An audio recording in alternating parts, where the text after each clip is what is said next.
In Google Tag Manager, there is a variable that will show you the previous page or the website on which your website visitor was. Let me show you how it works.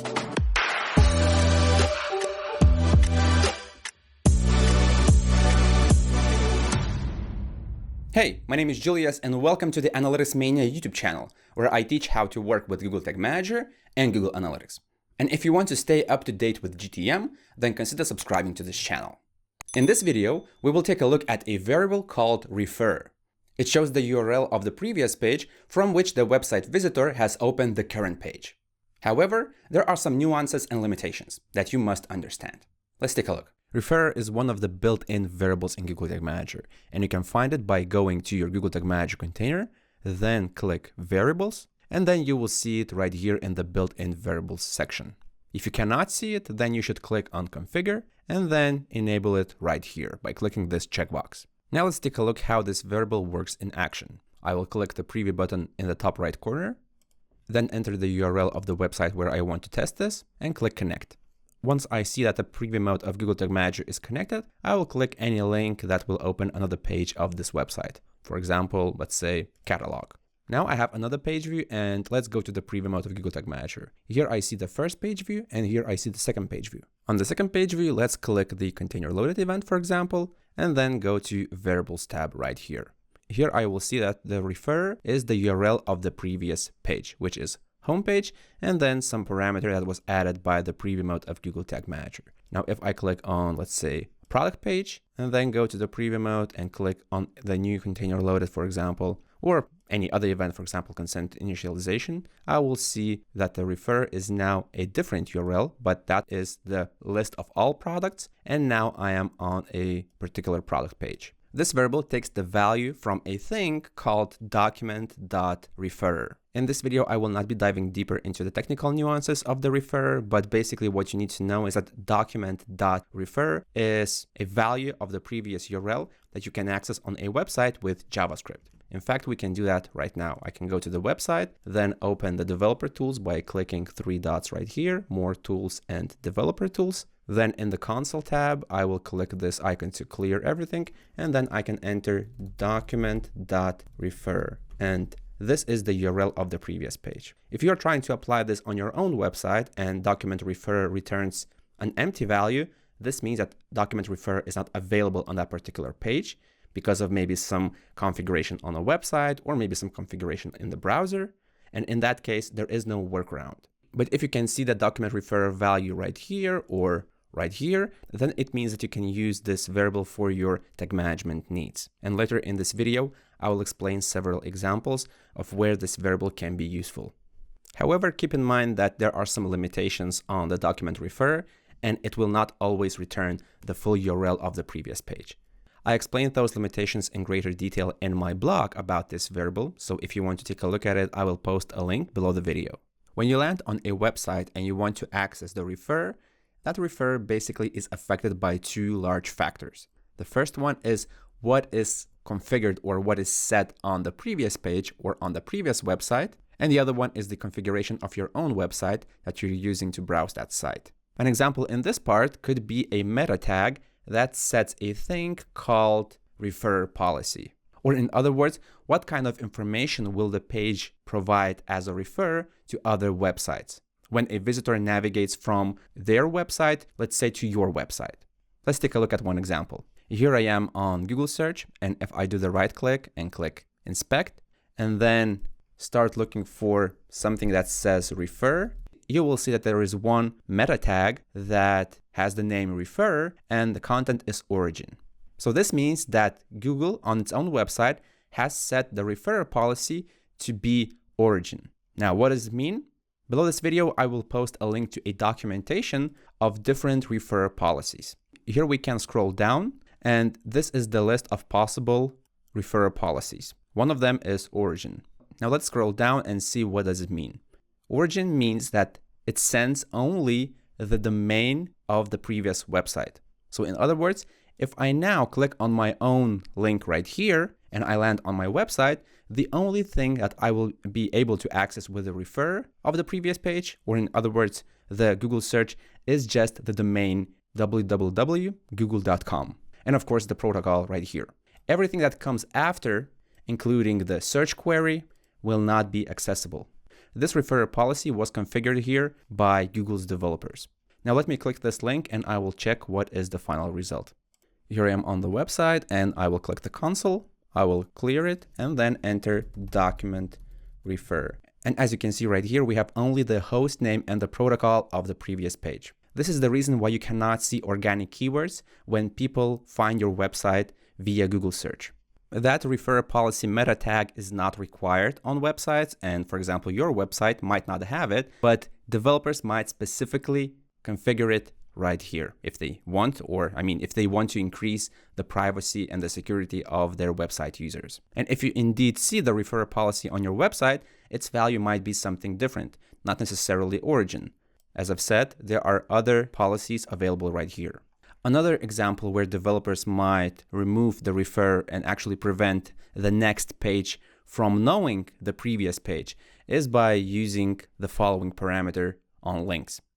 So for example, here I am on a demo website, and if I do the right click on this link and click inspect, you will see that there is a parameter called rel and its value is no refer. If this parameter is present on the URL, the refer value will not be transferred to the next page. So now if I click it, and then go to console and enter document refer, you will see that its value is now empty because that parameter on the previous page prevented the refer to be transferred on this page. And there are some additional tips related to refer policy, and you can learn about them in the blog post that I will post a link to below the video. So we have taken a quick look at the configuration of the refer that can be done on the previous page or a website. Now let's take a quick look at the browser configuration. If developers of the website have not specifically set the policy to be something else, most of the modern browsers will apply strict origin when cross-origin referrer policy. Now what does it mean is that if a visitor, let's say, navigates from one domain, which is example.com, to a completely different domain, and here we also have the page of this website, then the refer on that another domain will be only this.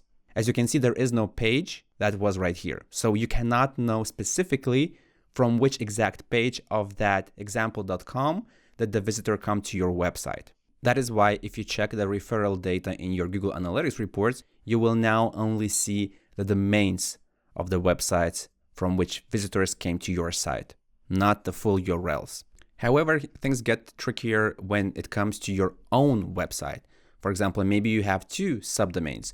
One is www and the other one is blog.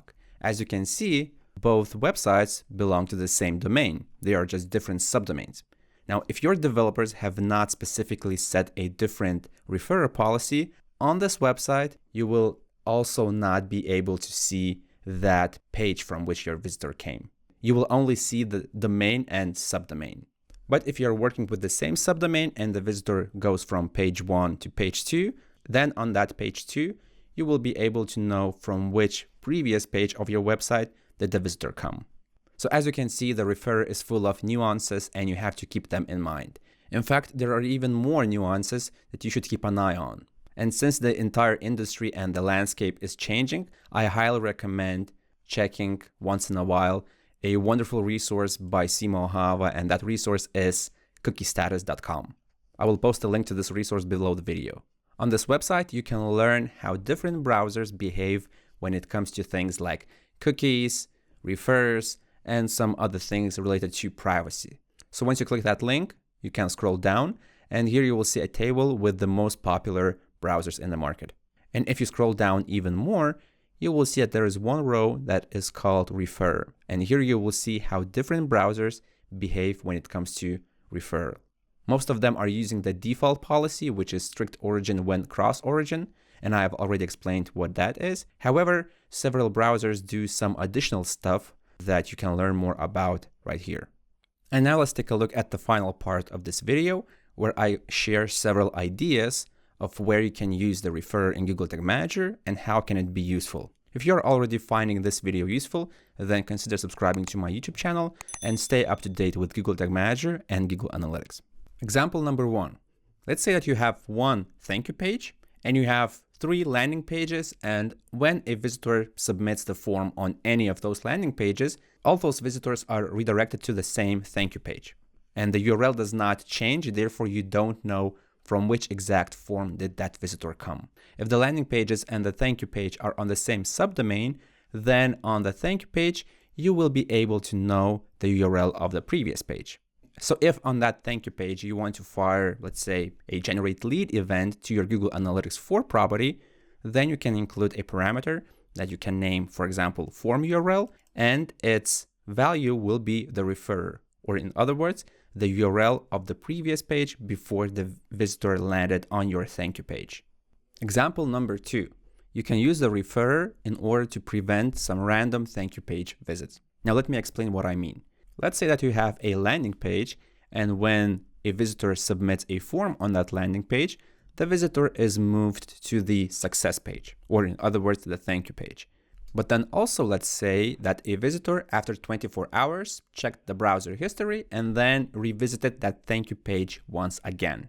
If you don't have any safeguards, then you will have 2 thank you page visits, and that means that you will track the same conversion twice.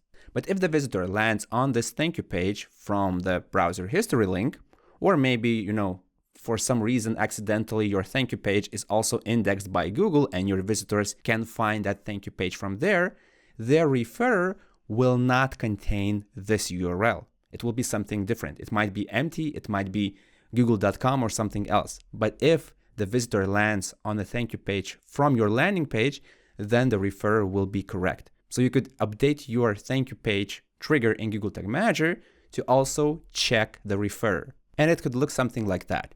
Here I am on that very same generate lead test tag in Google Tag Manager.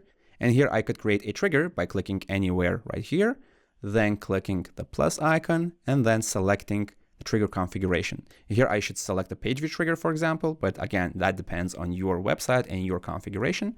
And here, let's say that my regular condition is page path equals success, because that's the page path of my thank you page's URL. So as I've said before, this condition will not take into account the situation where the visitor later revisits the thank you page. But thanks to the referrer, I could also add an additional condition by clicking this plus icon, and then I could select the referrer, and it must contain example.com/landing page, because that's the URL of my imaginary landing page. Obviously, you should enter something else right here. So if the visitor lands on my thank you page from this URL that contains this part, then it will work. But if the visitor lands to my thank you page from some different URL, or maybe, from Google search or from somewhere else, then this trigger will not be activated and my generate lead tag will not fire.